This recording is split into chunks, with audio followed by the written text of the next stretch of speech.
Welcome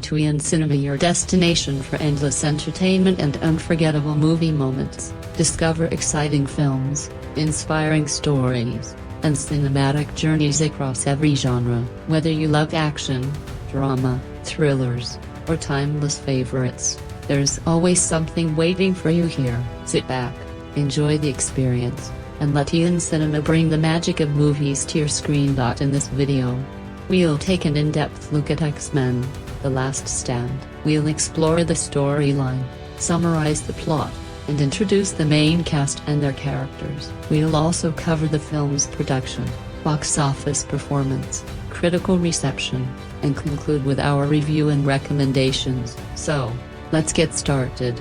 For years, Hollywood has worked tirelessly to bring the exciting and complex world of the X-Men to the big screen. As one of Marvel's most iconic superhero franchises, the X-Men have inspired multiple live-action films backed by massive studio budgets. With so many resources available, fans naturally expected the best storylines from the comics to be faithfully adapted for the cinema. While these films certainly have their share of memorable moments, not every adaptation has lived up to expectations. That said, there are still plenty of enjoyable entries in the franchise, including the original X-Men films, which helped introduce audiences to these beloved characters. The X-Men comics feature countless storylines and a wide range of mutant teams working together to protect the world from powerful threats. However, after decades of comic book history, maintaining a consistent timeline has become increasingly difficult, and continuity issues are almost inevitable. The same challenge applies to the X-Men film series, especially when examining certain scenes in X-Men: The Last Stand, 2006. In the film, Professor Charles Xavier, portrayed by Patrick Stewart, is forced to confront one of the greatest mistakes of his life via his handling of Jean Grey and her transformation into the Dark Phoenix. For years, Xavier suppressed Jean's overwhelming psychic abilities in an effort to protect both her and those around her. But when those mental barriers eventually collapse, a far more powerful and dangerous personality emerges. Unlike the comic book version of the Dark Phoenix storyline, X-Men: The Last Stand takes a different approach.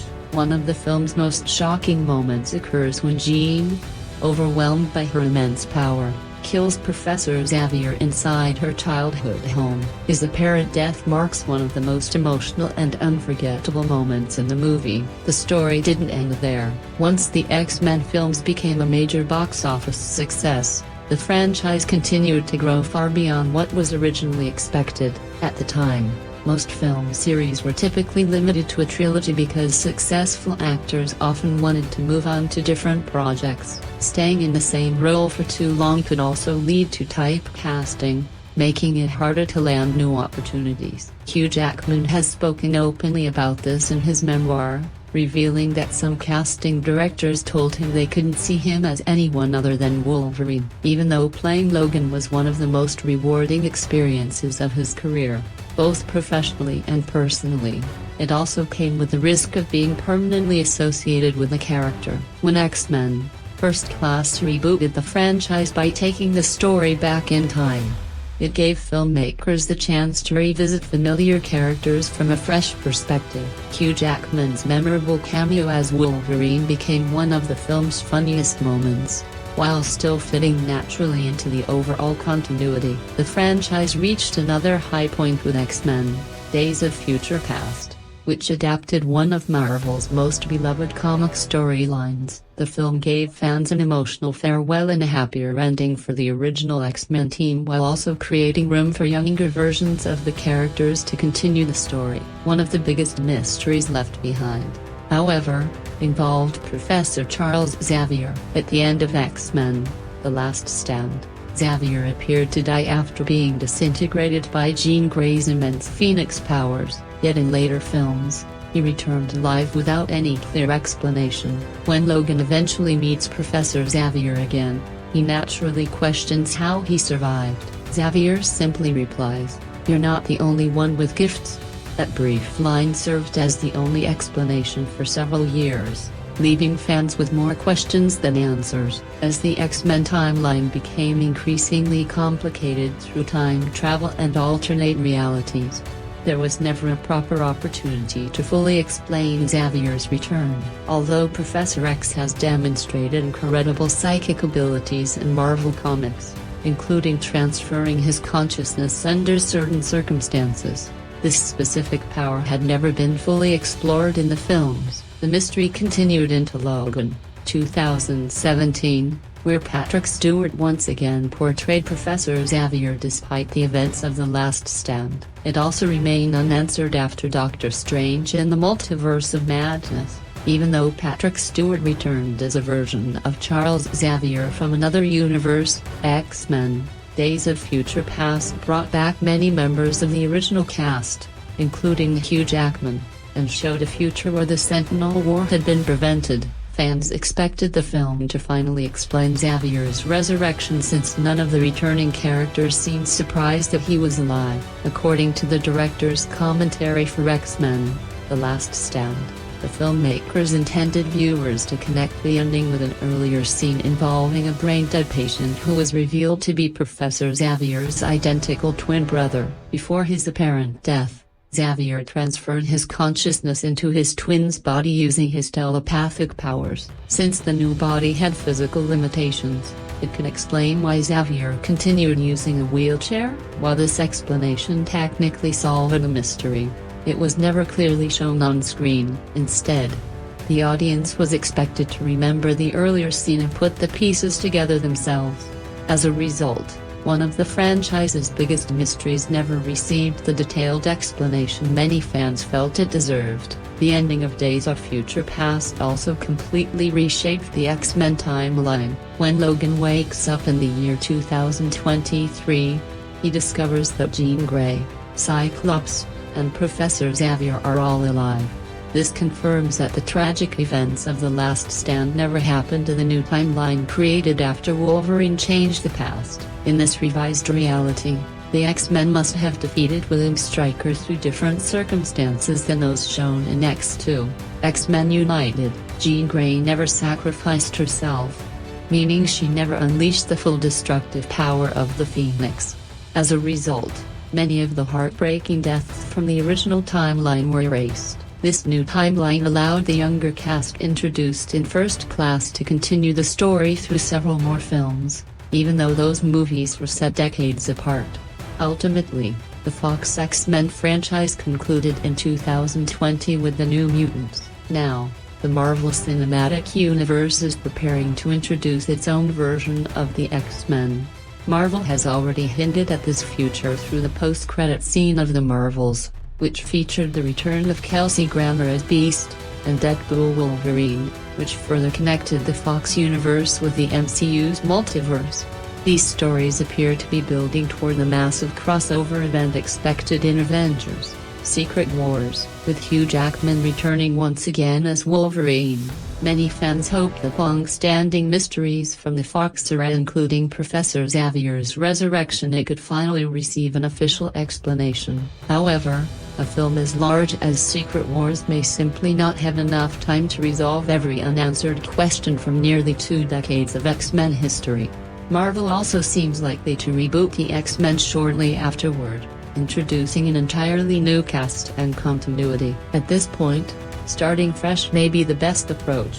The Fox X-Men timeline contains numerous contradictions and continuity issues that would be difficult to untangle. After more than 20 years, many fans have accepted that Professor Xavier's resurrection may never receive a more detailed explanation. Despite those lingering questions, the Fox X-Men franchise remains one of the most influential superhero series ever made. At a time when comic book films were still finding their place in Hollywood, the X-Men movies helped prove that superhero stories could become major blockbuster hits. By the time X-Men: The Last Stand was released in 2006, The franchise had already delivered 2 highly successful films. It also became one of the most expensive movies ever produced at the time. Fortunately, it earned impressive box office returns and became the highest-grossing X-Men film of its era. Even so, the movie divided audiences. While many fans appreciated its spectacular action and shocking twists,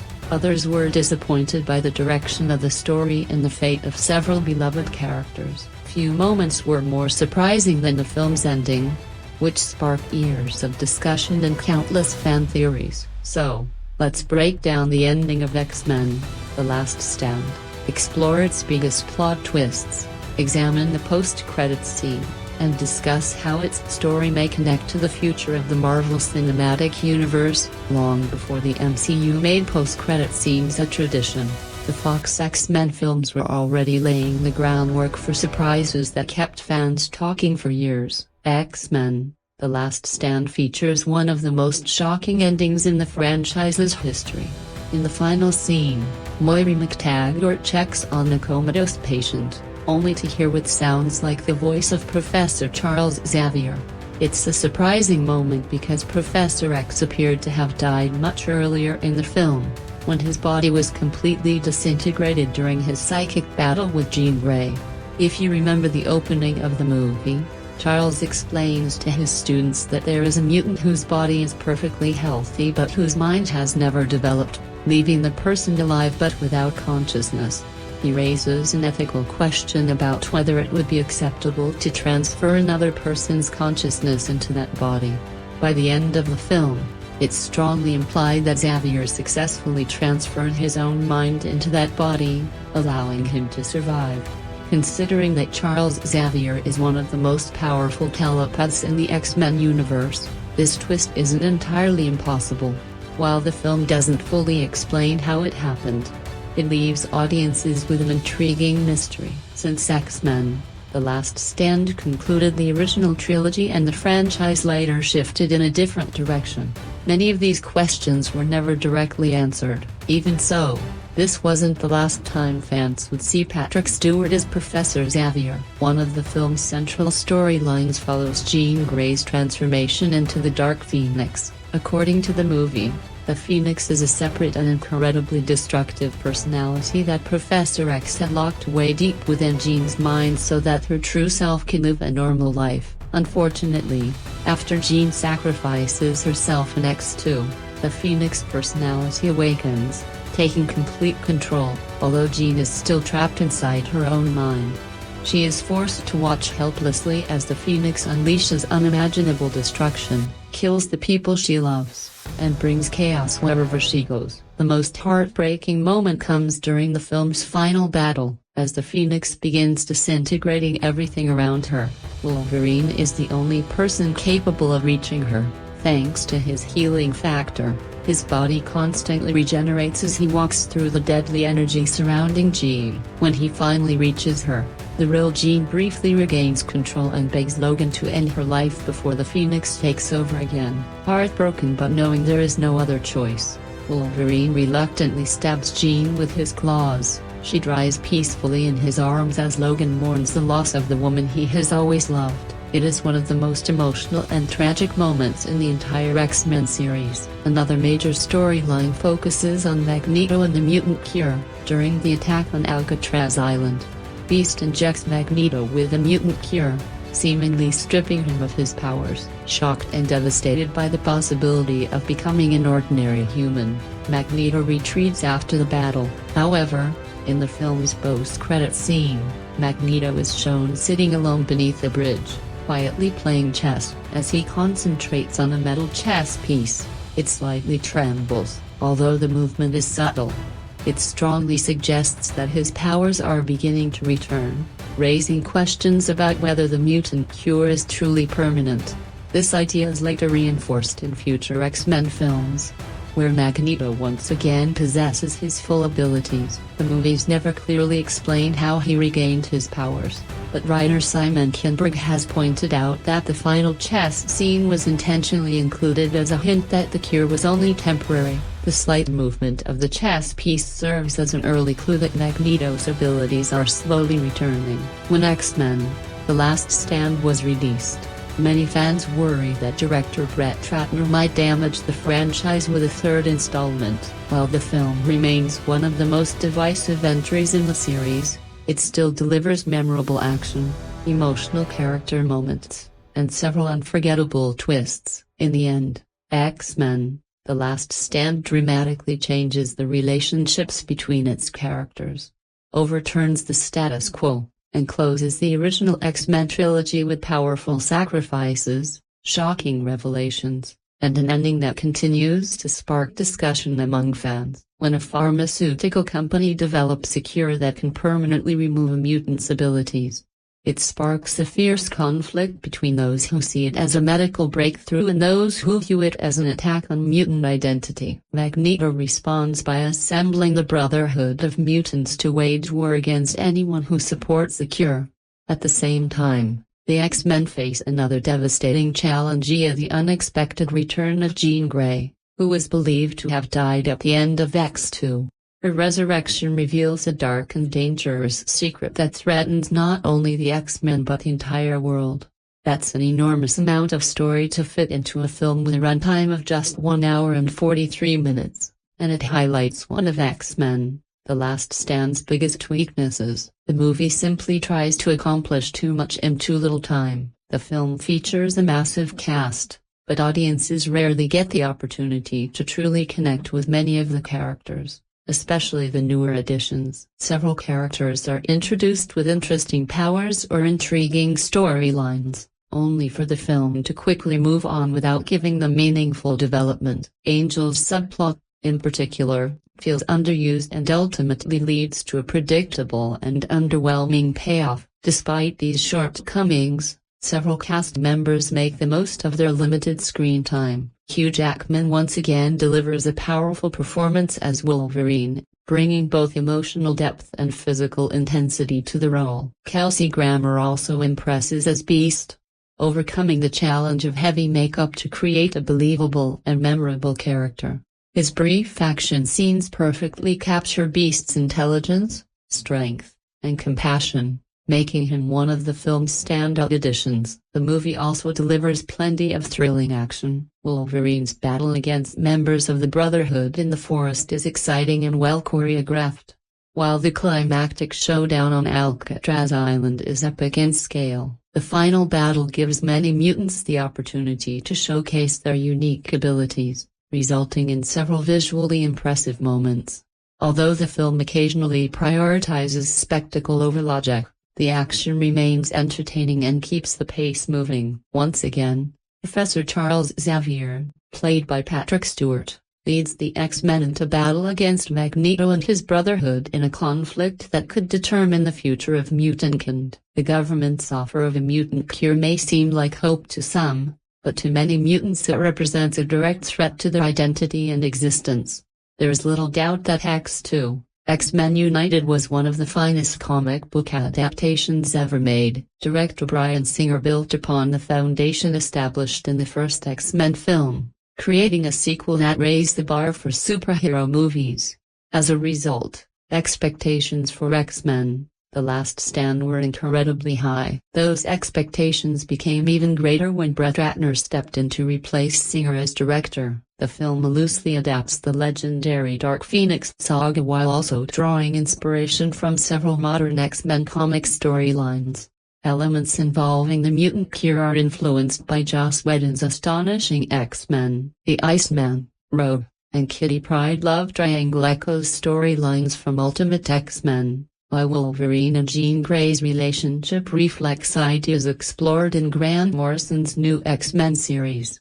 If there was ever any doubt that X-Men: The Last Stand was intended to be the final chapter of the original X-Men trilogy, the filmmakers quickly put those doubts to rest. The movie takes several bold creative risks, including shocking character deaths and major changes to the franchise's status quo.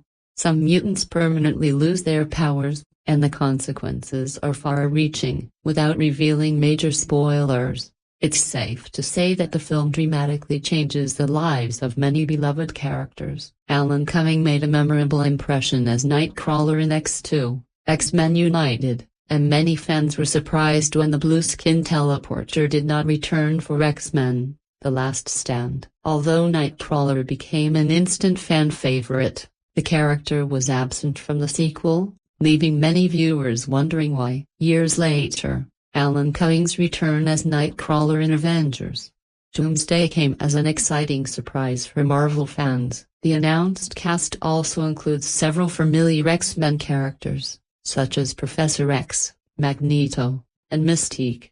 While Marvel Studios has not officially revealed how these characters fit into the story, it appears likely that the film will revisit the universe of the original X-Men movies. Doing so will require careful attention to the continuity established throughout the franchise, making it an interesting challenge for the filmmakers. One of the biggest questions surrounding X-Men: The Last Stand is why Nightcrawler was missing from the film after becoming such a fan-favorite character in X2, X-Men United. The reason largely comes down to both the story's direction and the practical challenges of bringing the character to life. Alan Cumming, who portrayed Nightcrawler in X2, has always spoken warmly about his experience with the film. In an interview with Entertainment Weekly, he explained that he appreciated how superhero stories could explore meaningful themes through fantasy. He noted that the X-Men films serve as a powerful allegory for acceptance and identity, helping audiences better understand queer experiences by presenting those ideas in an accessible and artistic way. According to Cumming, the films celebrate people embracing the unique gifts that make them different instead of hiding who they are. Despite his admiration for the role, Cumming did not return for X-Men: The Last Stand, largely because of the demanding makeup process. Transforming into Nightcrawler required hours of applying blue body paint, facial prosthetics, contact lenses, and intricate makeup every day. Although the final appearance was visually impressive and helped create one of the franchise's most memorable characters, the lengthy preparation made returning to the role far less appealing.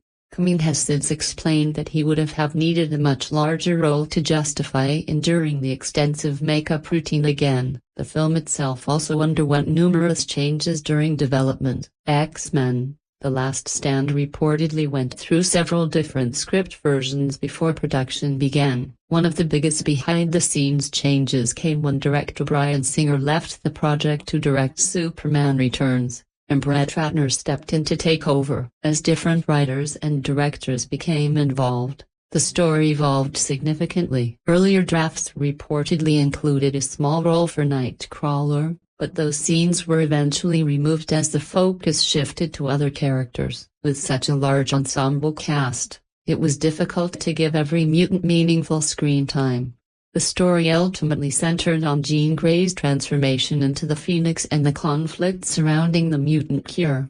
As a result, several established characters received reduced roles, while Nightcrawler was written out entirely. The official video game, X-Men: The Official Game, bridges the gap between X2 and X-Men: The Last Stand and offers an in-universe explanation for Nightcrawler's absence. Voiced once again by Alan Cumming, Nightcrawler appears as one of the game's 3 playable characters alongside Wolverine and Iceman. During the events of the game, Kurt Wagner decides to leave the X-Men because he no longer wishes to participate in the violence that constantly surrounds the team. A peaceful and deeply spiritual individual, he chooses to return to Germany in search of a quieter life. Before leaving, Professor Xavier tells him that he will always be welcome among the X-Men. Whether this explanation still fits within the current timeline remains uncertain. After X-Men: Days of Future Past reset much of the franchise's continuity,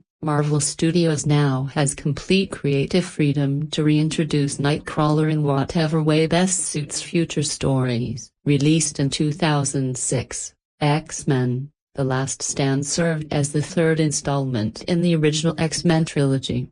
The film reunited many familiar heroes while introducing several new mutants. It marked a major turning point in the franchise, bringing together the controversial mutant cure storyline with Jean Grey's transformation into the incredibly powerful Phoenix. Nearly 2 decades later, many members of the cast have continued to enjoy successful careers across film, television, theater, and directing. Directed by Brett Ratner, the movie revolves around the discovery of a cure that can eliminate mutant abilities, triggering a fierce conflict between the X-Men and Magneto's Brotherhood of Mutants.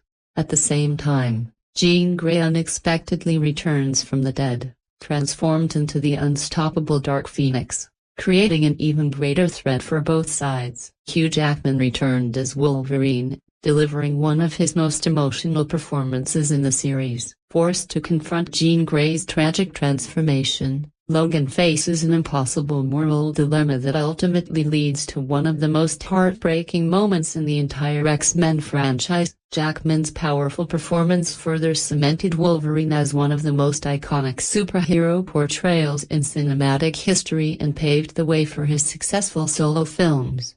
Halle Berry reprised her role as Storm, one of the X-Men's most powerful members. Following Cyclops' death and Jean Grey's descent into the Dark Phoenix, Storm steps into a leadership position within the team. Berry's commanding performance and Storm's spectacular control over the weather made her one of the film's standout characters. Berry has remained active in Hollywood ever since. In 2024, she starred alongside Mark Wahlberg in the action film The Union, which received significant attention upon its release. During the same period, fans also speculated about a possible return to the X-Men franchise after Berry shared photos featuring a hairstyle similar to Storm's classic look. She has also continued expanding her career as both a producer and actress, including her work on the survival horror film Never Let Go. Ian McKellen once again delivered a commanding performance as Magneto. Determined to prevent the mutant cure from spreading,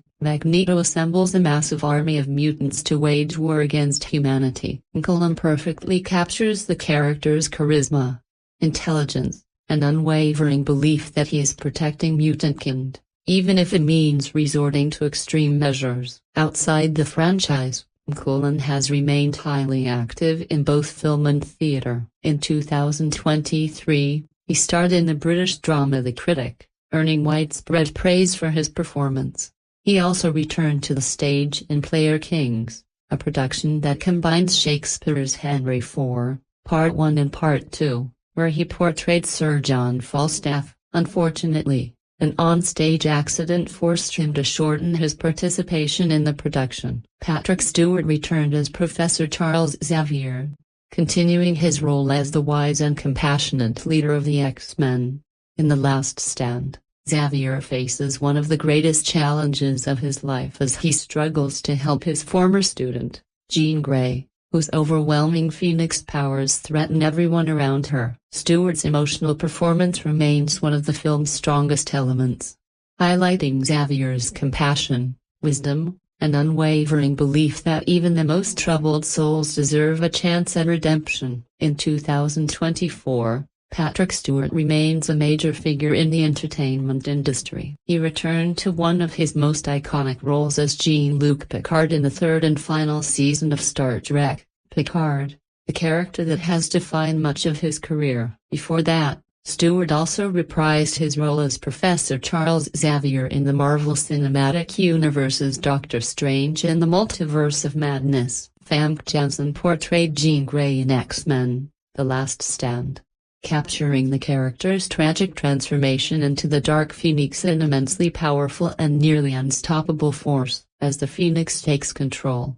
Jean becomes a dangerous threat to both mutants and humans. Janssen's performance effectively balanced Jean's inner struggle between her compassionate nature and the destructive force consuming her, bringing emotional depth and intensity to the film. Janssen has continued to stay active in film and television. In 2024, she joined the cast of the sci-fi horror film The Experiment. In 2023, she appeared in Netflix's psychological thriller Locked In, playing a former television star suffering from locked-in syndrome. She also starred in the dystopian action thriller Boy Kills World. Anna Paquin returned as Rogue in X-Men: The Last Stand. Rogue continues to struggle with her mutant ability to absorb the powers and memories of anyone she touches, preventing her from having normal physical relationships. The introduction of the mutant cure presents her with a difficult choice: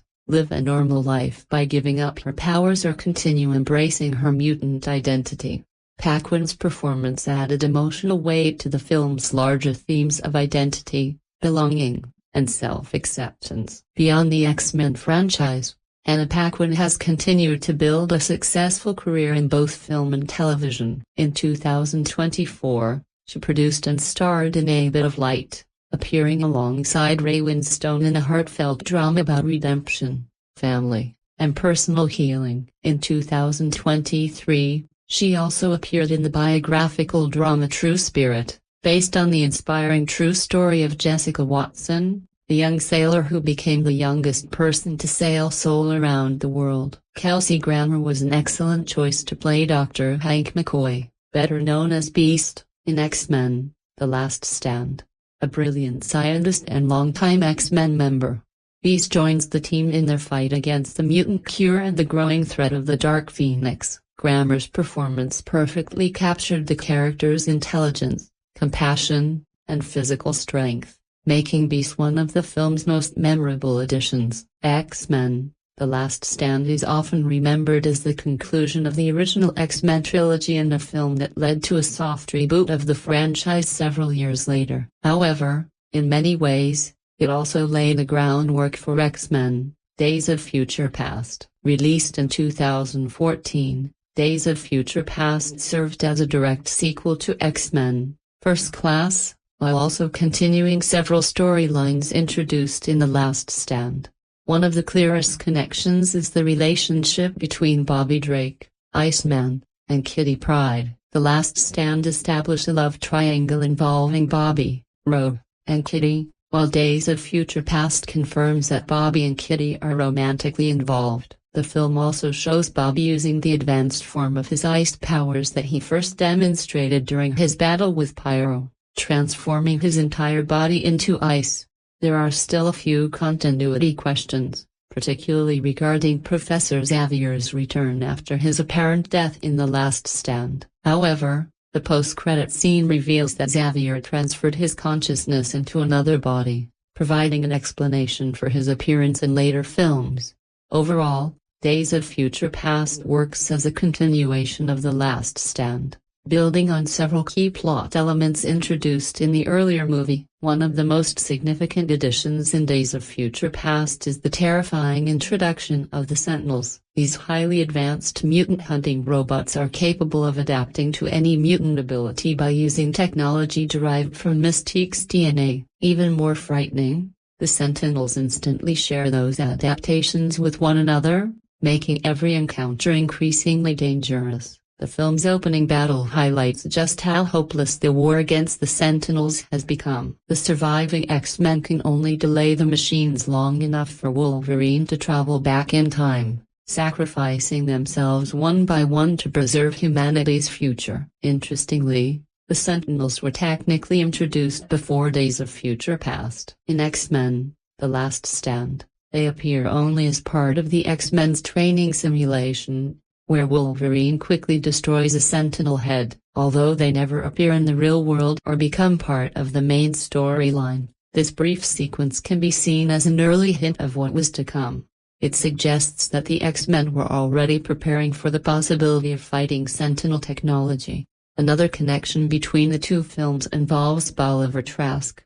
In The Last Stand, Trask is portrayed by Daniel Cudmore in a small government role connected to discussions about the mutant cure. His role is minor, and there is no mention of the Sentinel program or his comic book background as a scientist. In Days of Future Past, however, Peter Dinklage portrays a much more comic-accurate version of Bolivar Trask, a brilliant scientist who studies mutant genetics and develops the Sentinel program that ultimately leads to humanity's war against mutants. Although the two portrayals are very different, the inclusion of Trask in both films suggests that the franchise had long intended to expand his role in a future installment. Perhaps the most important setup introduced in The Last Stand is the escalating conflict between humans and mutants. The mutant cure is initially presented as a voluntary treatment for mutants who wish to live normal lives. However, It is eventually weaponized and used against mutants by the government. This reflects a shift from earlier attempts to control mutants, such as William Stryker's plan in X2, X-Men United, toward a more systematic effort to eliminate the mutant population. By the film's conclusion, it is revealed that the cure is not permanent when Magneto subtly regains his magnetic abilities. This ending suggests that the conflict between humans and mutants is far from over. Magneto's highly public attack on the Golden Gate Bridge in Alcatraz would likely have fueled even greater public fear of mutants. Such events make it believable that anti-mutant policies would continue to grow stronger, eventually leading to the dark future depicted in Days of Future Past. Although X-Men: The Last Stand is often regarded as one of the weaker entries in the franchise, it introduced several important ideas that later became central to Days of Future Past. Watching the two films back-to-back reveals how many story elements introduced in The Last Stand eventually paid off. Many longtime fans also noticed that the first trailer for A Dark Phoenix looked strikingly familiar. That's because it revisited the famous Dark Phoenix storyline that The Last Stand had previously attempted to adapt. Screenwriter and director Simon Kinberg, who co-wrote The Last Stand, was given a second opportunity to bring one of Marvel's most beloved comic storylines to the big screen. X-Men: Apocalypse laid the foundation by introducing a younger version of Jean Grey and teasing the incredible Phoenix Force growing within her. Dark Phoenix was originally scheduled for release in November 2018 but was delayed several times to accommodate extensive reshoots and changes to the third act. After the first trailer was released, the film's release date was moved again to June 7, 2019, positioning it as a major summer blockbuster. While many fans hoped Dark Phoenix would finally deliver the definitive live-action adaptation of the iconic comic storyline, the film also arrived during a period of uncertainty. With Disney's acquisition of 20th Century Fox nearing completion, it ultimately became the final chapter of Fox's long-running X-Men universe. Marvel Studio will soon control and probably reboot X-Men entirely to incorporate a mutant into the Marvel Cinematic Universe. Dark Phoenix is very likely the end of this class and overall a vision of this franchise that has endured since the original X-Men doesn't. Putting aside the business idea of the X-Men and its MCO future, theory is still the upcoming movie itself and judging them from the trailer. Dark Phoenix story beats seem to be how closely X-Men, the last and the least popular of the original X-Men trilogy and one of the worst interest in the overall saga. There are so many similarities that fans have been edited the Dark Phoenix trailer with The Last Stand's footage. Let's take a closer look at the whether is making the same mistake all over again or if the filmmaker is actually setting the Phoenix up to rise from the off she is century since she's the same filmmaker behind the board. Perhaps similarities between Dark Phoenix and X-Men The Last area unavoidable. Border adaptations of A Dark Phoenix saga X-Men Tree split its screen time by also adopting Jonah Gifted comic story about a mutant cure. Various Dark Phoenix are all about Jean Grey's fall from grace. However, the time there is a cosmic element to run from the comic. X-Men travel to outer space when she encountered power that changes her and unleashes Neoponics force within her. The same level of power that helped destroy Apocalypse though despite being into the cosmic and action in Dark Phoenix are desiredly outbound like The Last Standard and the comic in regalactic conflict within the SH's Empire. X-Men The Last Stand and A Dark Phoenix both began with a mutant in a better place than the ending of the previous film. In X-Men 3 mutant enjoyed political protection thanks to the mutant-friendly US President and Hank MCO serving as Secretary of the Mutant Affair.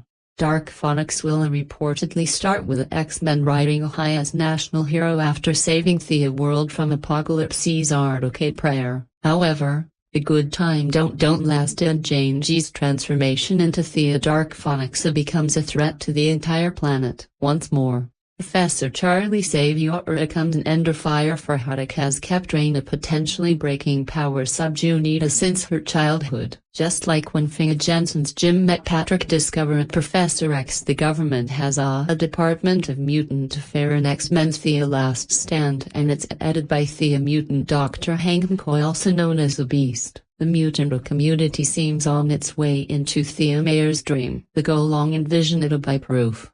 Charlie Xavier, the head of the school where young X-Men learn to develop and control J-power. The school belong proudly with Wolverine as a role model, but in a kid named Leah surface and all bets are off. His body produced an antibody gem mutation and Jackie X-Men and their mutant powers disappear. They become regular folks with the same limited power the rest of us used to scrap by. They are played by the Cameroon bride whom you may remember from the movie where he was a child whose body was occupied by the mind of Anna Gulkman's later husband. Bright hustle, large dark eyes and ominously sober features that makes you think he might grow up to become German. He is invaluable to be billionaire von wearing a John Ch. who lives in a shame because he owned Venturi, also known as Angel, has a 164 wingspan. A flashback shows young Angel in a room full of blood and feeder having tried to guide our wings from his back. This self-fate is nurtured by the wishing John shame about his own. It translates into hatred of mutant in general. But what if mutant don't want it to be cured? What if they are happy the way they were and challenged their differences? Xavier has always tried to be in coverage. That kind of thinking about Magneto he is an X-Men hand takes a more dark approach. He wages war against wearing jokes and all those who would force a cure on the mutant. Archer Magneto has always been the villain of the series. This time he makes a good point. So strong is his least anti-mutant power that a mutant need only stand near him to lose his or her ability. Maybe the antibody works to ferment. Meanwhile, mutant curio kings were springing up around the country and are picked by pro-mutant militant extremists ram themselves with a gun that can fire antibody and go out to be sure themselves. Some mutant beast as a administration, a cabinet minister in charge of mutant affairs caught in the middle.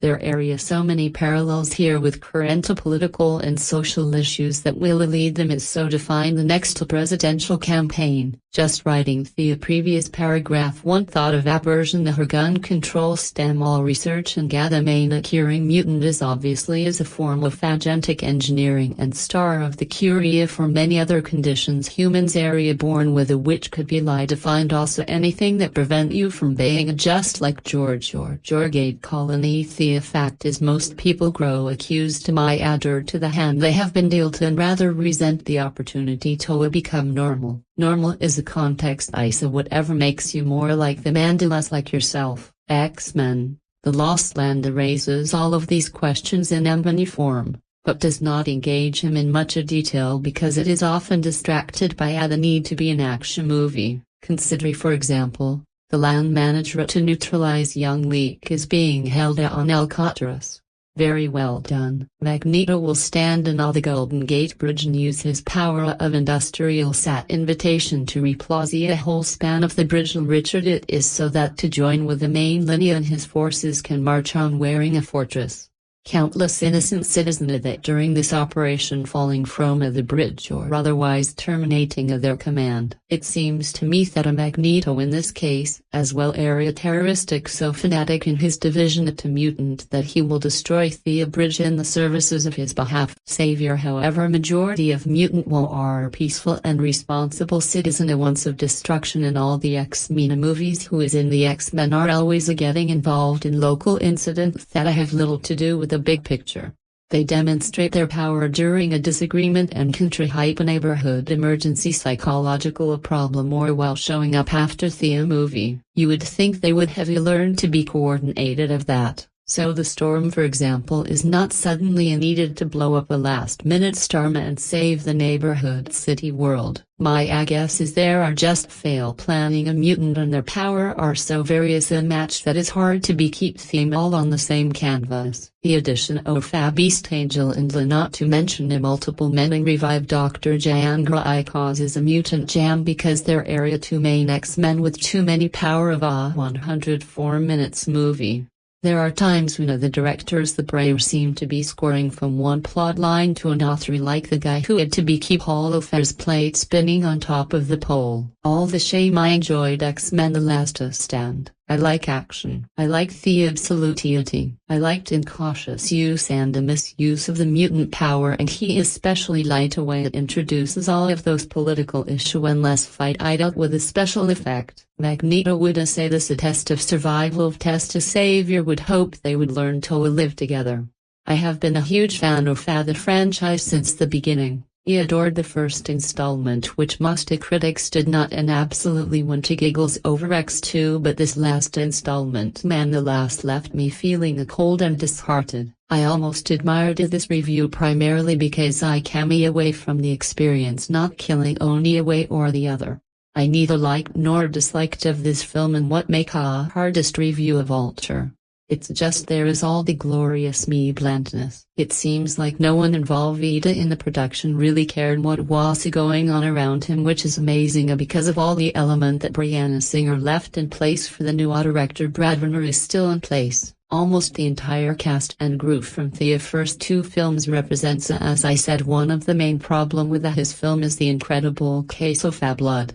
There are just many characters to try and squeeze into a film that only runs 90 minutes. It means no one really cares enough to be shine or for you to really sing you into one of the main storyline that everyone was looking forward to be seen. The Dark Phoenix saga felt tagged on, unlike an afterthought in the subplot to the movie Jana from her Woman. The experience opened up her dark side, whom she called the Phoenix the savior, and pleased them into blog one. Once the Phoenix was unleashed into the world, she started by killing both her husband and Helmut. At that point in the film I was like, yeah, Dark Phoenix may be like the comic book or animated TV series, that goodness Buddha, she is a badass, but she literally just stand there and watch everything that's going learned hard for the next 40 minutes. After a while, I wanted to say raises a fire to something, whether it was something more evil or savings for someone, or God forbid, the waiting main theme of the attention, discrimination, a responsibility and the sense of fear still resonate in that third film. His production values a lame director effort by the director makes it hard to be connect with anything going on screen. The film opened with a nice and Magneto reciting young Jay to the school. The opening felt pointless, and to take on another example of the right and lame half-faces director comes during the climatic battle sequence where Magneto wraps up the Golden Gear Bridge moves job, so he and her brotherhood could invade the SFX looking unfinished. But worse, the entire incident occurs during then once the bridge lands it to be Magneto, and it's all of a sudden nighttime. It was really jing and a completely RS moment, but I will say that Storm H kicked off in her fight with a speed blank lady cinematographer Phillips, and then spot she give the film a real washout blend took to it. Everything about this film feels like Ida was rushed into the other aspect. Roy in June 2016. I was much to kind of on these one few reviews from the first year of the slides last have cast me more subsequent problems than that. 2.5 to 51. I gave this movie 2 by 5 would be much closer to the mark. When last we saw the X-Men, they had just shared on one of the best superhero movies ever made. Times have changed, if nothing else. X-Men The Last Stand demonstrate yet again that the comic franchise then don't survive a third entry where the blame for these lies is debatable. All the directors Brad Renner certainly deserves a portion. I know it's not fair to be compared him to Bryan Singer, they are two different people etc. But Singer had a light and a short touch that made the first two films exciting and good, and Renner's a kind of the clowns around. Certainly he has no ability to control a cast desire. A cast is huge, a literal army of mutant large and next to her budget dramatic persona, and decided to fit into each other even with build in the Destina, while single Z's were never subtle, they were well expressed and taught through various. The latest film no only that is about civil right in some way or another, and you can can almost sense the flop switch when it comes the time to make the film about what it's about, and of course part of the blame lasts with Zack by Zach Ben, who has already worked in the series and should know better, and a Seekenberg fingerprint are depressingly a pretty sport. The film sign is that it's full of the ideas without execution, the characters who are put on screen just to be there, and the general unveiling Tonya that suggests there was a checklist of how they wanted to be. Get to be particularly airing how they did so. This is shamey because the story is a triumph. Maybe the best of all, a mutant cure has been developed with Charlie Xavier Patrick and the X-Men lined up against Magneto and his army of mutant punks literally, and is more stupid looking than anything as be appropriate if possible. Matters are not helped when it become clear that the government views this as a weapon, not medicine. Meanwhile, Ji was only a mostly daddy next door, and she's gotten a bad too powerful for her own good in this meantime. In the lands of a good production team, this could have been the most politically engaged film of the series. Instead it just kind of happened for 104 minutes and then ends along the way mutants come and show out their power, and then it really is a data perfectionary. There are simply too many mutant for anywhere who isn't fully established in the first two films to make you any sort of impression at all, and even then some of the old characters are treated rather stably. In Storm, an interesting character played by Halle Berry, a bad actress, has been given a considerably larger role than previously, in which is good for brave but bad for theater, and is mostly the film just has to a stick for all that happened. Nothing in this movie takes away that the first dead when the last stand open. All of the plot of this room will be whisked away in 2 or 3 moment of exposition. All summer films are quietly set up for a sequel, but rarely is a film so uneasy to make sure we understand that fact. All that said, it's not a miserably experiences, it's not even a boring only like so many of the film I have reviewed largely have been. There are some funniest stresses, and most of the performances are at least serviceable. Is finally a falling in, but Miss McKellen continue to give a discut is thus the most interesting aspect of 2 consecutive blockbuster.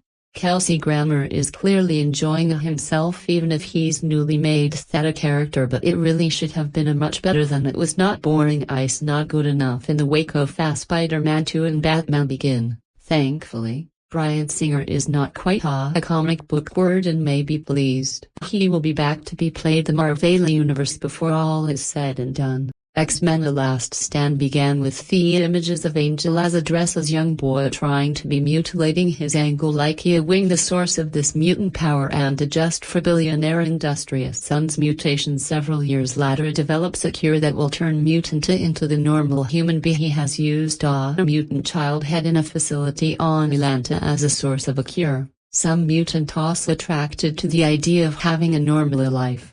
For example, Marco only has to be touched to kill, but the darker side of a mutant population led by Magneto believed the government will use to cure as a weapon against mutant who a threat. Magneto fears are realized when a mastic mutant close to him is injected with a cure by a shotgun that removes her mutant superpower. In response to the threat of cure, Magneto gathers together an army of mutant. He intends to use the army to destroy the source of the cure. The only ones able to be stand against Magneto's army are X-Men. Professor Charlie's thus movie content to frequent the sex action violence with a low blood and gold. For example, Masta shares a god with her feet. Dark Vanessa uses her mutant power to be stuck the life out of the victim. Magneto crushes the car and a throat truck around like toy. Dark Phoning shows Wolverine's walls and a ceiling like a rag doll. A female mutant smashes head into a glass table. 2 female mutants smash each other against wall. X-Men The Last Line is a 3rd installment in the X-Men series. Its main message is about conformity and prejudice. It shows a pressure placed on people to conform and avoid persecution. It shows a prejudice that result from people not knowing or understanding what is different and perceiving it as a threat. You could discuss and encourage the and serve as a clarifying quality of some of the X-Men and women. For example, They are willing to sacrifice their own lives of the sake of humanity regardless of the prejudice displayed toward them. You could also discuss a concept of threatening individuality as his and whether enthusiasts who are different from the majority needed to be killed. You might want to be talking about the unrealistic nature of comic book violence presented throughout the movie. For example, what would be the real-life consequences of using violence to resolve conflict? This is a repost of my retrospective series in which I take you to back at the X-Men movies. The articles do not contain spoiler of X-Men Apocalypse. If you know any spoiler about X-Men Apocalypse, please don't place them in the comment section. Even if Bryan Singer had returned to Big D at a third X-Men movie, X would have been a tough character to follow. However, he hinted at a clear path to forward, or at least enough of a hint that it allowed fans to imagine that could have been. When Singer decided to direct Superman The Return instead, he left a sequel in a limbo. Fox was going to move forward with or without him, and it was a bumpy road just to put someone in the director's chair, let alone find a way to get the right script. Even with this issue, X-Men The Last Stand is not a disaster. If X2 did not exist in his way direct X-Men, it would be on, but X2 raised expectations and in The Last Stand attempt to pursue a potentially greater polar line. It reduces the impact of B. The movie starts with a digitally digit Charlie Xavier and Magneto visiting a young Jean Grey and discovering she's basically a Damien child. Then we get another prologue where Jungle is trying to saw his wings off. Your movie has two prologues highlighting two different characters who never interact with each other over the course of the movie.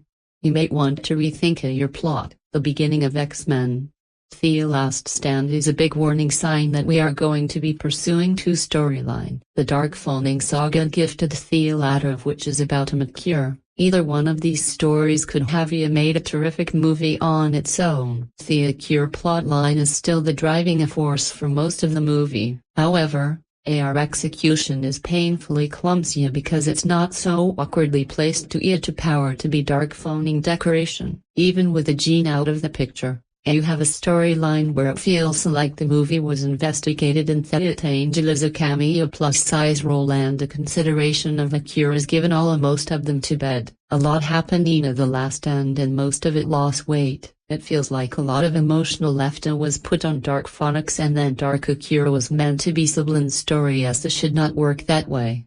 You don't use a subplot between the two. That's why Dark Phoenix is a handbag of motion. They have to be integrated into the larger story because if they are relegated to a sporting role then their significance is diminished. When Cyclops dies, that should be a huge deal. It should shoot all of the X-Men to the rock their friends not has been murdered by his wife. Instead we get a glimpsy explanation of how Jean actually had a separate personality because professors invaded her mind and implanted mental varies. The moral of Xavier's action actually provides a new perspective, and the professor likes to go to new morally dubious places where he is angry, on the defensive and uncertain of his action. Additionally, putting in these barriers raises the question of who is a real J? Was there ever a good person deep down, or was they just a product of Xavier meddling with her mind? While I'm never a fan of the Damien child, Jen and told that their second mutation was pretty clearly facts to this approach to be Dark Phoenix have provided some fascinating character exploration. Naturally don't build on it because we have to be rushed back to the Cure. The only bridge between the Cure and Dark Phoenix and lose them. Regarding control versus the choices may be safer for everyone. If Jean is kept under control, but Ida removes her ability to choose. The Cure may be safer for humanity, but when it's poured into gun, it removes mutant ability to choose from Magneto's raw side. Ice is still controlling Jean and he's removing the choice from mutant like who want to be cured. It's a different contribute. The blood is soul that build will enjoy anything coherent. Brief flashes are for a better movie. Keep flickering the true to beyond the unrealized greatness of the Joe plotline when Jen is lying on the examination table and Logan is watching over her. It's a nice visual callback and illustrates how the role of Thea domestic peril personalities have switched. Then the moment is obliterated by having Jen announce that their role have reversed. An author's scene loaded with a potential Lizuna the dream has been done and sees a Kaguya of Sir with a cure.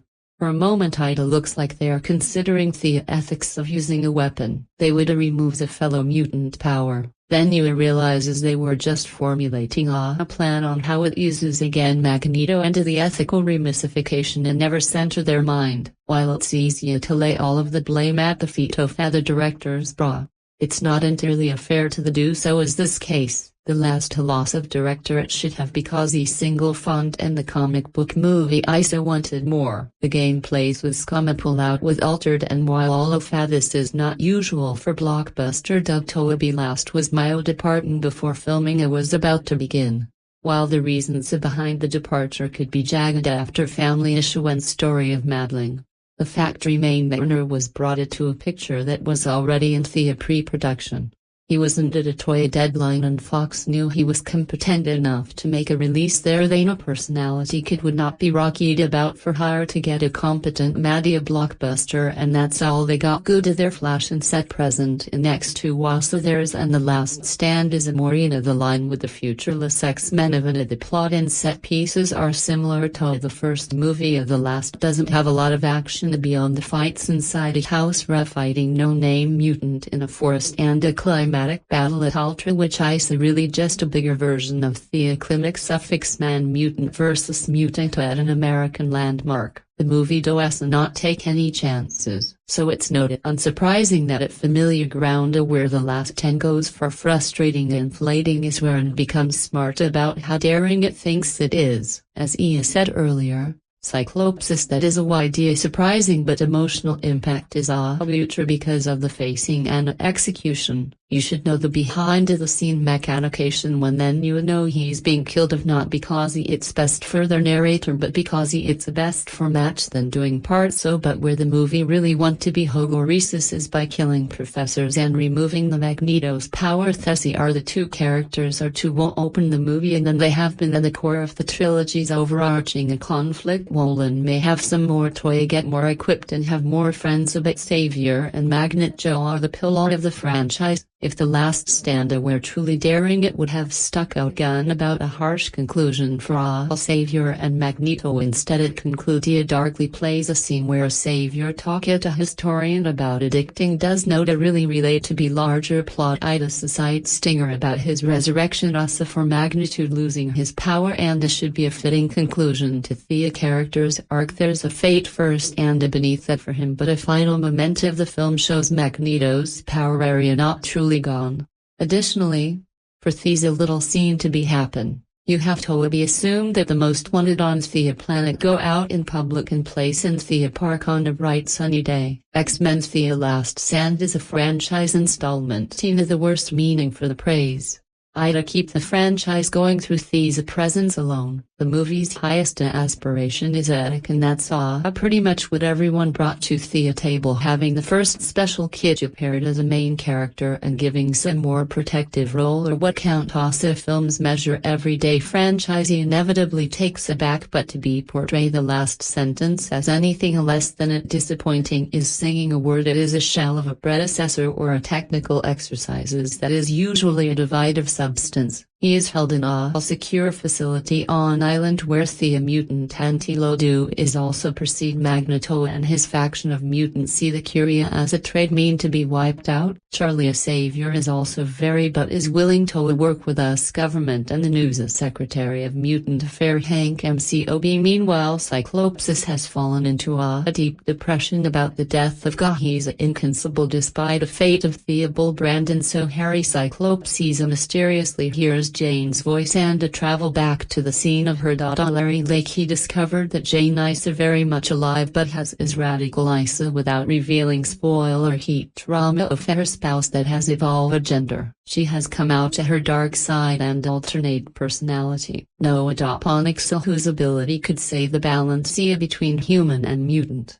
This fact is not lost on Charlie Severy, who both try to be favor Willie keeping her destructive power, and Jack Wright is a court in the middle to buy his love for Gian and Harryization that has been become anime actually packaged with a significant development. There are more changes to the primary characters than the first two films combined. The problem is that the story is purely motivated by money. This causes most Hugh Jackman H&M cannot have the entire film written around hero character. Everyone else is a totally immortalized and becomes an after character with a big player doors. Now, and this is part for the Kerr's most big budget film, but X-Men films have been at least up to be disappointed about a collective story. Not anymore. The characters that made up the emotional core of the previous film are regulated to be as many as possible. Ryan Slinger, a gifted director of the first two X-Men film, took the time to be developed relationship between his character. He did not focus on the special effect as a class of this film. This concentration on character study combined with a visual effect created a comic genre film with remarkable depth. Right, that director's effects replace as his emphasizes on action. He is so caught up in blowing the audiences away with a special effect that completely lost his side of drama that made the first film so memorable. X3 is completion of a fight scene. Everything is between ice, just a pace pure to the setting of an on-scale mutant battle. These two tones are an exciting that place in the blind setting that have become journeying to all Hollywood film trying to save a buck. I have long wailed against music video director, and they enable you to create a feature. Braden is arch the culprit in this lake, since we are box office success are basically Torah music videos that rely on gimmings to keep your attention. Fox franchise dominated the box office to all the dozen, flying the flag for the superhero channel at a time when there were noted that many kept on the public sagging. The Sega had already seen two very successful outings by the time 2006 rolled around, and his third installment XMenTheLastStand and the becoming the most expensive movie ever made at a time. Thankfully, it made even more money for this franchise as its most successful film at a time. The movie was divisively one of trends to with a number of jaw-dropping moments and story development, leaving many of them uncertain a direction FM series was going in. It's hard to be arguably with that given how shocking those momenta were, and then more shocking than the end of the movie. With that is a dive into all of the major plot point in the Last Stand ending sequences and what I mean for the franchise.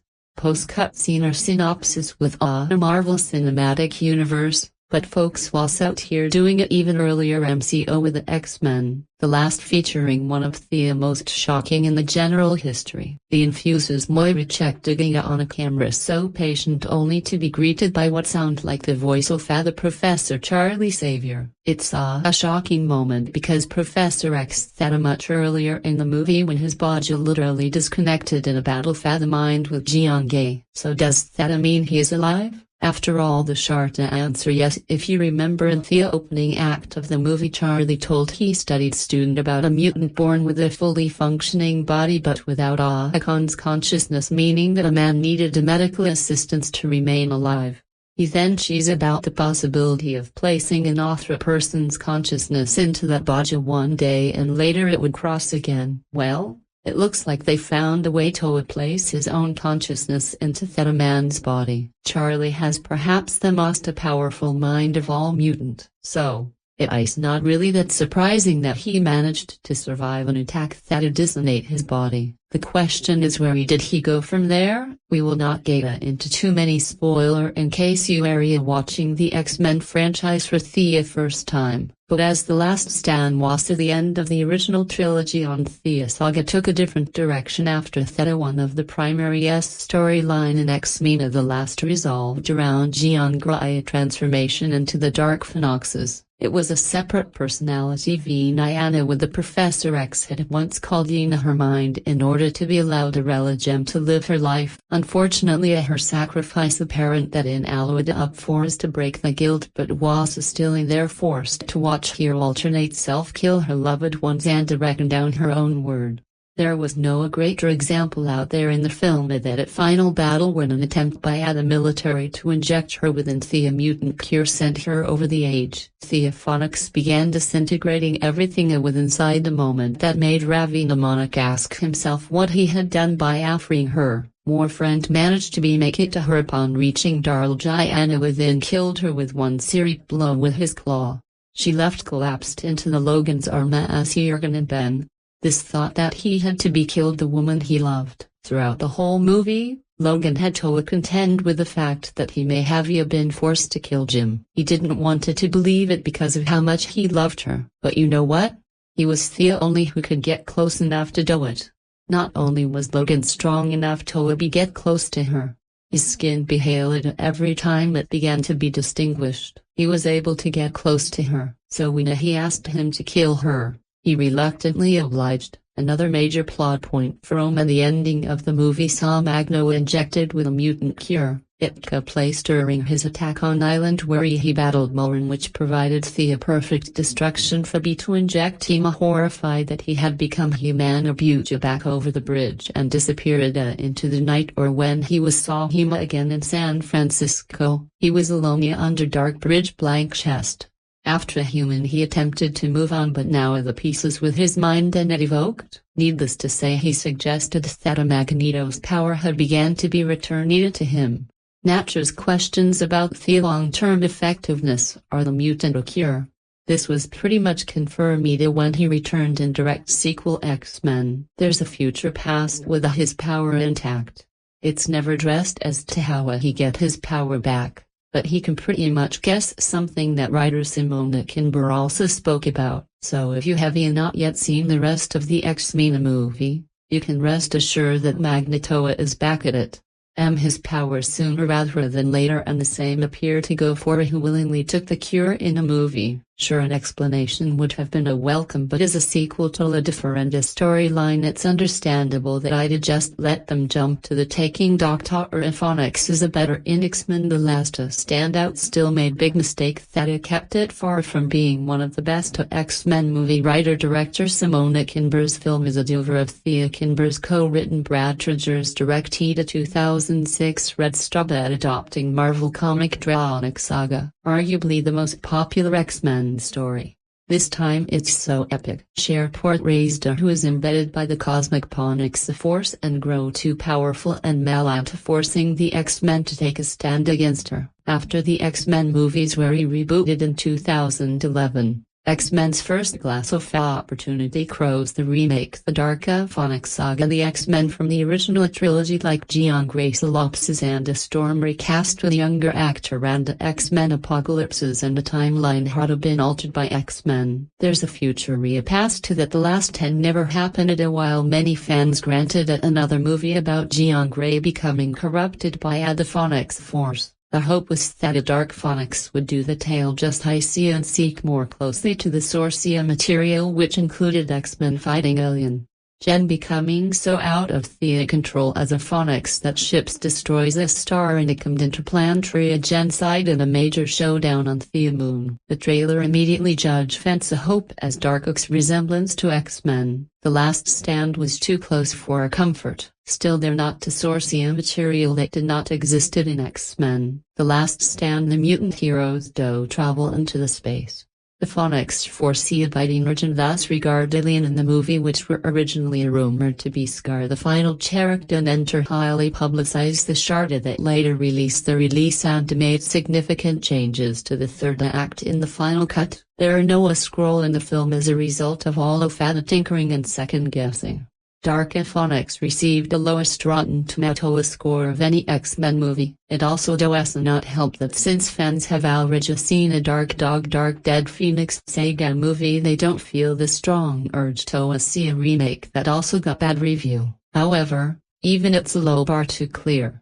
Dark Phonics is a superior and more satisfying movie than X-Men, The Last Stand. It's destined to earn far less at a box office. X-Men, The Last Stand is one of the biggest money earner of the series since it grew to be popular as effects to X-Men United. Alternately, Adonix is a sequel to the poorly recorded X-Men Apocalypses. Wolverine is also not in Dark Phoenix Sims. Hugh Jackman retired X-Men a signature hero in 2017 Logan. So that also heard Dark Phoenix drawing power, but comparing Dark Phoenix to be predecessor. Here is how Simon King works some of X-Men, The Last Stand's biggest problem while still making the critical mistake that kept Dark Phoenix from sorting.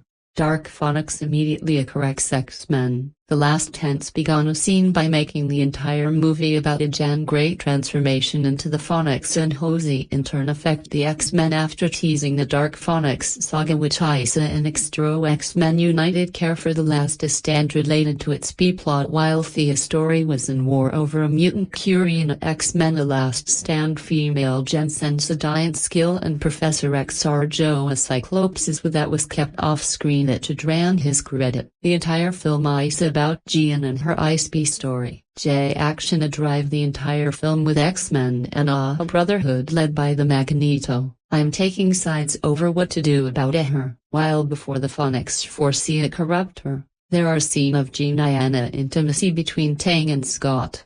Something that was mostly absent from the original X-Men trilogy where the artist is told Jean and Scott are coupley but the focus is Logan's desire for a hero before violence kept at Jay's childhood a home in Dark Phoenix the place for Jay to become home or a body Cyclops sees a Professor X-Men The Last Stand may be best known for ending the original run of X-Men movie and leading to a softer report of the franchise 4 years better but in many ways it seemed to be setting up X-Men Days of Future Past.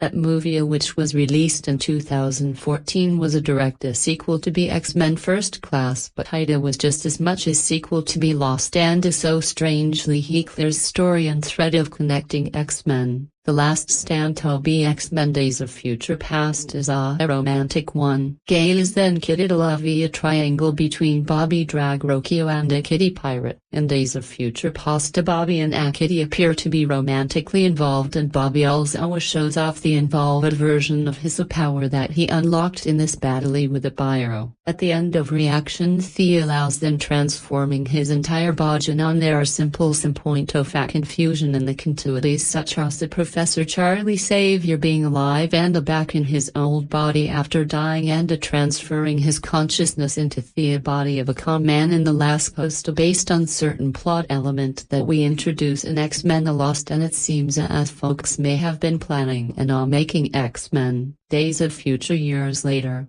Here are the ways in which Zadart X-Men movie set off the Future Man series entry. X-Men Days of in Future Past introduce the terrifying version of the X-Men long-standing Divital anime. The Sentinel gripping opening a battle highlight the hopelessness of trying to be Phyto which are technically based on mistaking DNA to adopt any mutant joy power the encounter and immediate to make matters worse the Sentinels share these adaptations among them also Sun's attack on one Sentinel is used to break another free from Iceman power and vice versa in a movie final conflict. A taxman can hope to do this old Sentinel of her long enough to be gave Wolverine time to fix the past is sacrificing their life to buy a little more time. The Sentinel were also featured in X-Men The Last Stand. They were not quite so imitating, in fact, the real Sentinel were not featured at all. Instead, X-Men simply battled them in a giant training simulation which Wolverine's concluded by cutting off a Sentinel with his claw. No Sentinel that had been showed in our series up to that point and the killer reward was not elaborated open in dialogue. The most likely explanation is that X-Men had gotten a Warner practicing in case he needed to be fighter. In that respect, X-Men The Last actually fits well as a prequel said about any prior to the events of X-Men Days of Future Past especially since the movie Future to be sent in a theater. You could be forgiven for forgetting that X-Men The Last Stand in his own version of Billy Ross. The characters played by Pat Dink X-Men Days of Future Past. In the last Drax was played by Bill Joe and had a minor role as the head of Homeland Security. He took part in meeting regarding the implementation of the mutant cure but never mentioned the Sentinel or even gave any indication that he was a scientist like the character in the comic. However, The inclusions of both are and the Sentinel in a limited capacity does not seem accidental. It's likely that X-Men The Last Stand was setting up Haber to play a bigger role in a future movie. There is a little physical resemblance between Duck and Dinklage. But X-Men Days of Future Peace was not a loss that X-Men franchise introduced a different version of a character that had already been featured in a previous movie. The English version of Billy Bulver's dress was a lot closer to B version in a comic. He was a scientist who had originally discovered X-Thena that gives mutant power. Perhaps the most important seed planted by X-Men, the last was official had exiligated to the brink of all-out war. The mutant cure originally built as an optional treatment for mutants who had grown sick of their power or more likely sick of how they will treat it because of their power was soon revealed to be happy and weaponized after William Stryker treated and failed to be killed every mutant in a planet indexed to X-Men United. The killer was devised as an after approach to be a decaying mutant.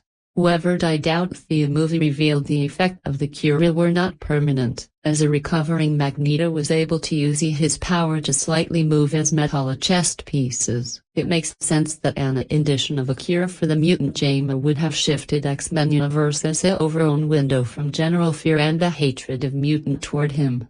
Acceptance that the mutant mutants needed to be destroyed completely, especially after Magneto publicly arrived the Golden Gate Bridge apart in his attack and the President X-Men The Last Stand is recorded as a whole low point in the X-Men franchise, but there are elements of the movie that serve as important setup for X-Men Days of Future Past. While we wait to find out what the future of X-Men will be at, Disney is definitely watching the two movies back to see how their setup was paid off. X-Men The Last Stand in the final film after a hugely popular comic book trilogy, assuming that it is a trilogy after the financial success of the last film and the fact that his status in trade is going to make at least $120 million in his first weekend. It will be foolish if 20th Century Fox women considers grabbing such as entity. Self-director Brad Patter does his best to wrap up the loose end.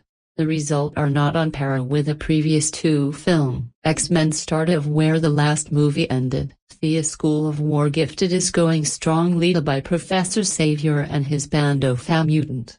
The President of the United States has found peace with a mutant and is more tolerant than ever. But all good things come to an end when a pharmaceutical company invents a cure to mutation. The country becomes a plate. Some see the cure as its salvation and a way to feed it, and among the rest, various others see it's an embarrassing insight aimed at an eliminating mutant forever. No one says it as an experimentation more than McKellen, who is quick to be humble. An army to be destroyed, a threat once and for all earned at a front. X-Men who don't necessarily agree with the cure but want people to be chose for themselves. Whether a threat come from Django Zeta in a previous movie but has been resurrected as a Phoenix Ratner has taken over the directing chair from the Willy popular Bryan Singer, who left the project to be direct Superman Return for Marvel. Such a rival DC Comics. Singer went to a level of confidence that he thought a movie would be as good as the last, which was one of the best comic book adaptations ever. With any change of a director, there is a level of uncertainty involved, and the concern is valid. X-Men The Last Stand well descent leg that the other two films had, much like The Day We Go last week, only to do a laser accent to The Last Stand for to pretend the level of suspense and excitement I was hoping for. Still, it comes close. The movie is smart in its political view and has a pretty good action scene. A solution to the persecution against homosexuality are strong and in the middle deaths of colorful creatures fighting each other with a superpower. X-Men make several valid points about the current situation in our country. If the X-Men are for choice and Magnet choice for approaching any choice, you can guess what a writer considered to be the good side in American politics.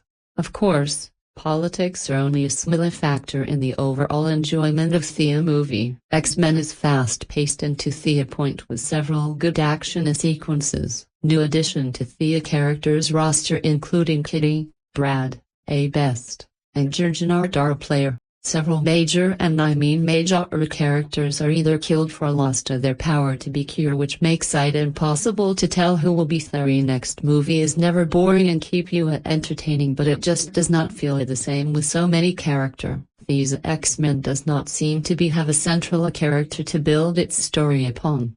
It's all about action and not about a character. What made X2 so successful was that it built itself around a war front. The most flawed of all, the character is none of the dead here. Moria so does not build up to this money scene the way the previous movies that all saw in the last time certainly has one or two bigger money the destruction of the Ganges Bridge being one of them. The level of suspense had been taken down a notch and there's certainly less emotion here. The soundtrack is also a cheesy item which takes away from the impact of what we are watching. Spoiler alert. When Cyclops gets killed early on, his dad is threatened as if nothing major happened. He was never a very exciting character to begin with, but his screenplay does not give him a second notice. The death of the biggest character in a movie is a bit more shocking but still does not have the emotional impact it could have had.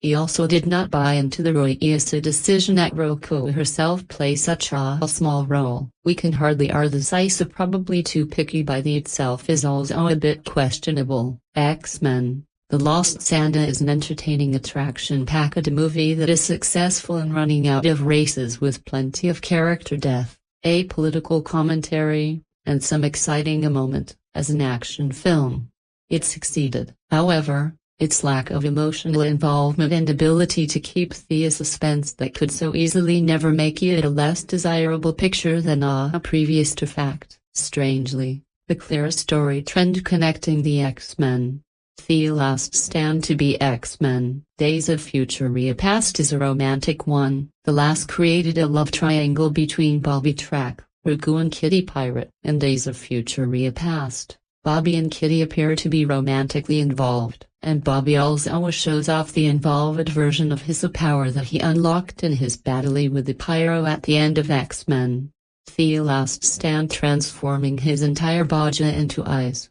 There are some point of confusion in the continuity, such as the Professor Charlie Xavier being in alive and backing his old body after dying and transferring his consciousness into the body of Cam Store's man in The Last Stand, based on certain party element that were reintroduced in X-Men The Last Stand. It seems as if 4 X-Men have been planning on making X-Game There's a Future Pause sooner rather than 8 years later. Here all the reviews in a third X-Men movie set up a 5th Man series entry. X-Men Days of Future Past introduced a terrifying version of X-Men, a long-standing robot enemy, the Sentinel. The gripping opening battle highlight hopelessness of trying to be a Sentinel, which used technology based on Mystic to adapt to any mutant power encounter and imitate them. To make matters worse, the Sentinel share these adaptations among themselves, so some plot attack in one Sentinel is used to break free from Iceman's power and vice versa. In a movie's final conflict,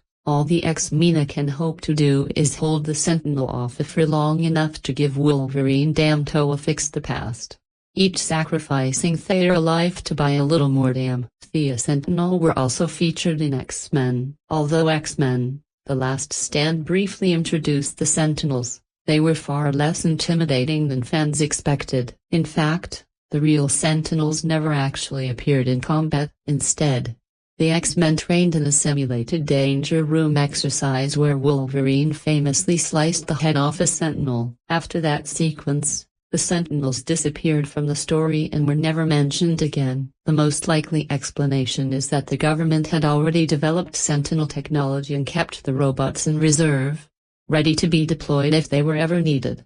Viewed from the perspective, X-Men, The Last Stand works surprisingly well as a setup for the events that would later unfold in X-Men, Days of Future Past. It's also easy to forget that The Last Stand featured its own version of Bolivar Trask. In X-Men, Days of Future Past, the character was portrayed by Peter Dinklage. However, in The Last Stand, Trask was played by Bill Duke in a much smaller role as the head of Homeland Security.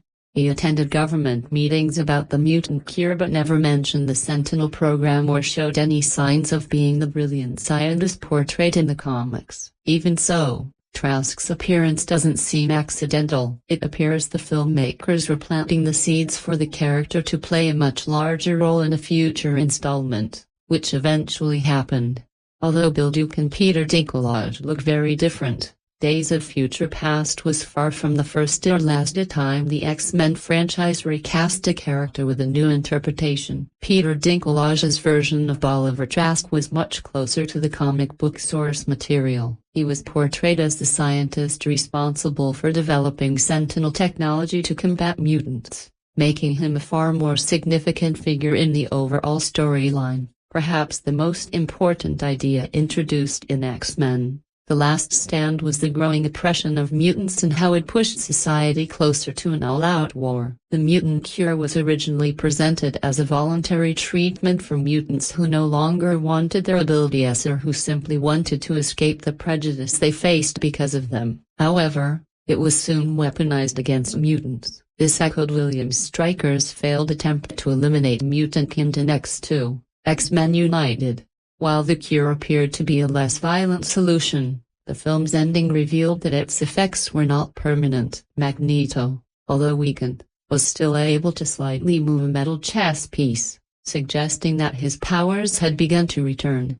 The introduction of the cure also changed the political and social climate of the X-Men universe. Fear and prejudice toward mutants evolved into a more extreme belief that mutants themselves had to be eliminated. This shift became even more believable after Magneto publicly attacked the Golden Gate Bridge during the events of The Last Stand. The president shown in the film appeared relatively supportive of mutant rights before Magneto's attack. After such a devastating public incident, it's easy to imagine that public opinion turned sharply against mutants, possibly leading to the election of a new president who promised a much tougher stance on mutant affairs. Although X-Men The Last Stand is often considered one of the weaker entries in the franchise, it introduced several ideas that became essential to X-Men, Days of Future Past. Looking back, it almost feels as though 20th Century Fox had been laying the groundwork for that storyline years before it was finally brought to the big screen. X-Men, Days of Future Past introduced the franchise's most terrifying version of the Sentinels. The film's opening battle immediately demonstrates how hopeless the fight has become. These advanced Sentinels use technology based on Mystique's DNA, allowing them to adapt to and replicate the powers of nearly any mutant they face. This ability makes them incredibly difficult to defeat. They can counter one mutant's powers with another's, making every attack less effective than the last. During the film's climactic battle, the surviving X-Men know they cannot truly defeat the Sentinels. Their only goal is to delay the machines long enough for Wolverine to complete his mission in the past, sacrificing their own lives to buy just a few more precious moments. The Sentinels also appeared in X-Men, The Last Stand, but they were far less intimidating than fans expected. In fact, the real Sentinels never appeared in the film. Instead, the X-Men faced Sentinel replicas in a training simulation, which ended with Wolverine slicing off a Sentinel's head with his claws. The Sentinels were not shown again in the series until later, and the film never fully explained the purpose of the training exercise. The most likely explanation is that the X-Men had received information about the government's Sentinel program and were preparing themselves in case they ever had to face these powerful mutant hunting machines. Viewed this way, X-Men, The Last Stand fits reasonably well within the timeline as a story set roughly a year before the events of X-Men, Days of Future Past. It's easy to forget that The Last Stand even introduced its own version of Oliver Trask, the Sentinel program's creator. In the film, the character was portrayed by Peter Dinklage, who later played Oliver Trask in X-Men, Days of Future Past.